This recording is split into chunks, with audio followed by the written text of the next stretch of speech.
Salam. Today, we will be studying Class 11 Statistics Chapter 1 1.4, according to PTB syllabus. Let's get started with the difference between descriptive and inferential statistics.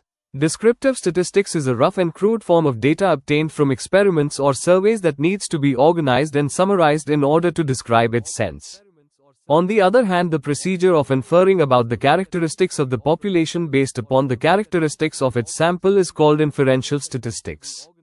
I know you haven't got it exactly, which is why I'll try to explain in an easy way. Descriptive statistics is actually summarizing what you see.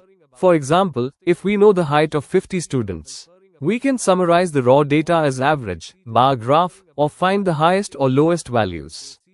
However, in inferential statistics, you need to guess beyond what you see, like predicting the average height of all the students in the school without getting raw data from all the classes. You will learn inferential statistics in detail in 12th grade.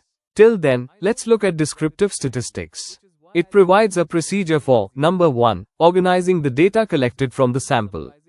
Number 2, summarizing the data.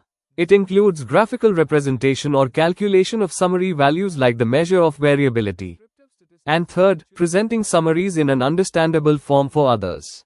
Now, remember, the whole issue of descriptive or inferential statistics can be described by a statistical problem. A statistical problem starts with a question or a problem we need to solve. For that, we need to collect all the data and analyze it using statistical methods and then derive the solution. I hope you liked today's lecture. Don't forget to subscribe.